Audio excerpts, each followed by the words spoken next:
Obviously this hoodoo with the home win, I can't start without asking you about it. What can you do about that as a manager, do you think?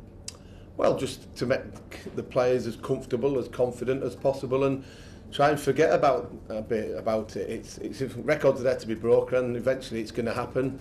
Why not tomorrow? Why not start with a victory against Cardiff, and then we can put it all to bed and we won't have to answer these questions. So it's going to happen sooner or later, without a shadow of a doubt. And I know that because we've got a good group of players, desperate to do well. We've played well enough at home in the games that we've played so far this season without getting that victory. So let's hope that it starts tomorrow and we can move on with it all.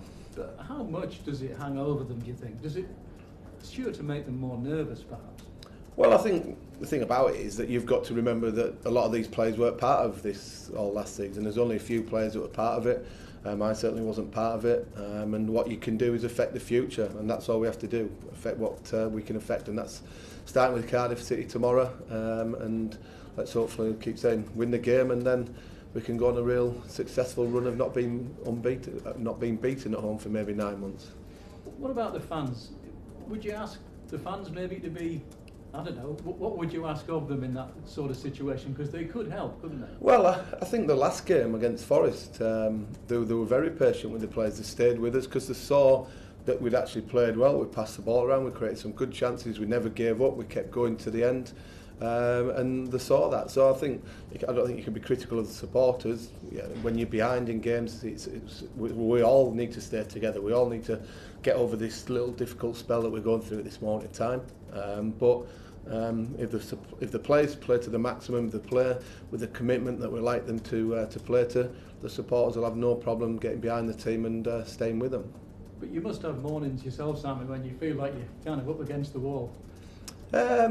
Yeah, look, sometimes you feel it as a manager that it's like Groundhog Day when we play well for the first 20 minutes against Derby, Leeds, and even the game against Forest, played large parts, played well, and you concede and you don't get what you deserve out the game. So we learn from each experience. We make sure that we're as positive with everybody who's going to be out there tomorrow to do what's required to win the game. And if it means we play poorly and we sneak something off a backside, then that'll be the case. I remember probably around about this time last year when I was at Preston, we had a poor start and couldn't get anything going, and then we played Wigan, and they, to be fair, they were the better team against us, and I think Jordan Ugle scored off his backside, and that led us to a run of something like 30 games and losing 3 games in that. So hopefully something like that might happen for ourselves. That'd be nice. Well, it would, because I think we deserve it as well, because we've not had the breaks much this season.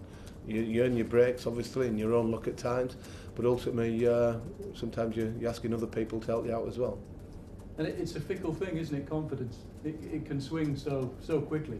Well, of course it can. And I think, again, I like the last few games, the Hull game and the Forest game. We played very well for large parts of it. Hull, difficult place to go. We were comfortable up to midway through the second half. Forest game we played well. So I don't think the players are lacking confidence. Could they do with a little bit more of an injection? Of course they could. When you're not getting results, everybody can do with an increase of confidence. And like when the team are up near the top, like your Leeds and Cardiff, etc., then their players are going to be playing with a lot of confidence. So we're not too despondent. We're determined to put things right, and we're determined to get 3 points tomorrow. You could have an easier game, mind, because I know Cardiff have stuttered lately, but they're looking pretty strong.